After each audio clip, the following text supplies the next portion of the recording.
Chapter 22 The Full Moon's Guard. Cyrus.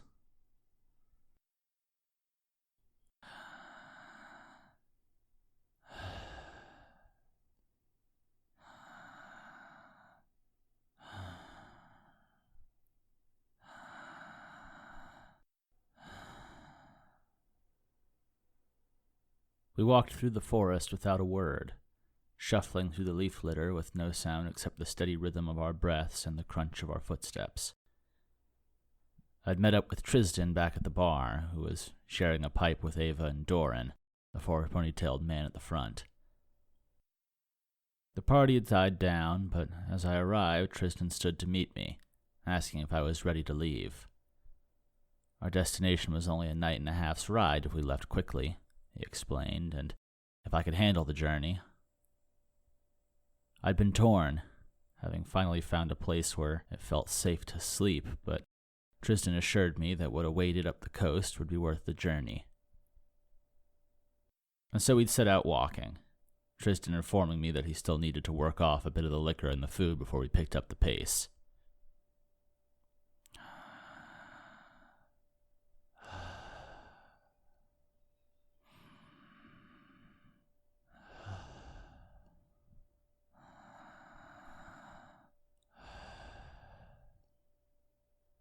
Over and over again, until my thoughts faded away and that acute sense of the world around me returned, filling my entire body. Out here the rhythm was different, pulsing along with the swaying of the trees and the rolling wind, the ceaseless march of the lines of ants in the underbrush, twinkling of the fireflies out flashing through the trees, the padding of the wolves just out of sight that escorted us through the woods towards the lake. The lake. "Boy," Tristan said, stopping. He was a dozen yards away in a separate direction. I stopped walking too. I wandered away again, veering towards that light that grabbed me when I first met the great wolf. What is that?" I asked, pointing out towards the forest, where that grand beat grew stronger. "Heart of the forest," he said. "Would it be possible to go there?" I asked. "That place belongs to no one," he said. "It's not up to me." I nodded. "How far?" I asked. "Not far," he said. I began to walk again. "Well, I just thought I'd let you know. If I sense anything bad or ill from you, I'll end you without a second thought, Cyrus," he said. "That place, it is all ours to protect." I nodded again. That made sense. And so we kept walking.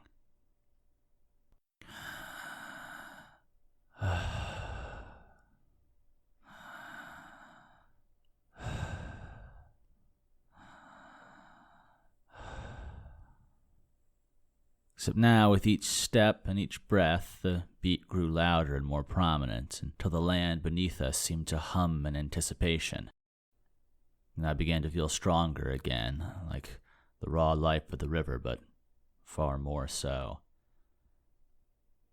It was strange to see now that it truly was all connected, the force of nature all circling around a pulsing beat at the center of it all. That lake truly was the heart of the forest. The trees grew thicker together, filled with growth and flower and mushroom and vine and drifting petals, until we were forced single file through their thick trunks. But even so, a great silver light shone around us, so bright it seemed we'd reached a time separate from day and night. I was nearly shaking and vibrating with energy and life as we pushed through the last line of trees, stepping out onto the shores of a grand silver lake. It couldn't have been more than 1,000 yards across on any side, close enough that I could have made out figures of people on the other shore if they'd been there.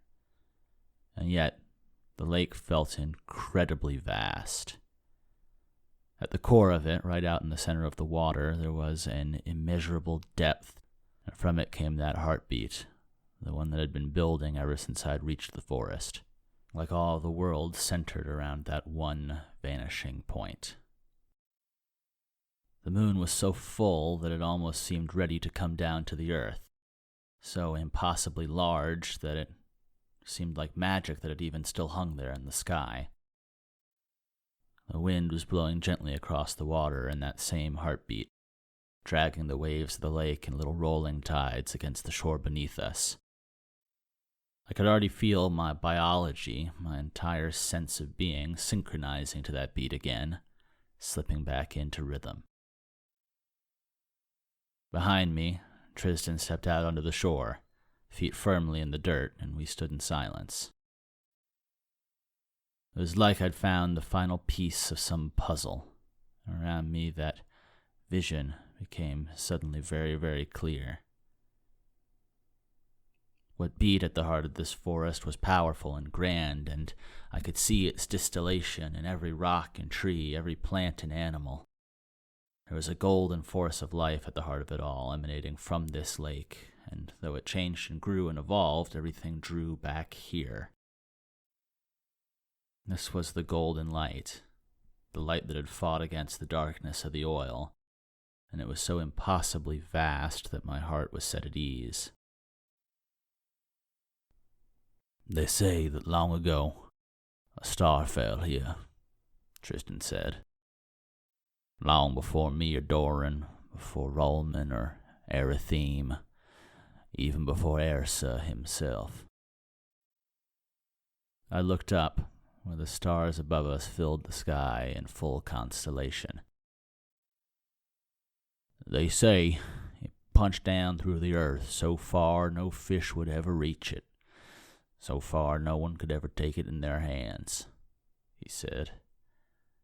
"And down there it still lays, giving life to all around you." I closed my eyes, and what he said felt right. It was different, that golden light, and though it took the form of the earth and the trees, it was something pure, something from beyond. I took a few steps just to the edge of the water and reached down, touching my finger on the surface. A drop of golden glow rippled and then dissipated. I touched the surface again, and another glowing ripple flowed across the water and then went away. "Boy?" Tristan asked. I was overcome with joy then, and reached my whole hands against the water, sending out another pulse. I felt warm and happy and right. I could see, tracing the golden light carried by the river as it flowed through everything. I could see clearly, watching as the rivers ran up and down, as the water flowed through Tristan and me and the trees and the wolves and the clouds all far beyond. It was like I was even more connected. "Breath of Ersa, how you doing that, boy?" Tristan asked. "You're glowing."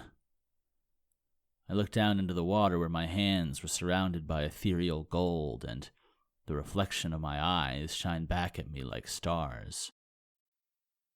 I didn't know, but I didn't stop. Eyes closed to see everything around me. It was all filled with bright gold and twisted corruption.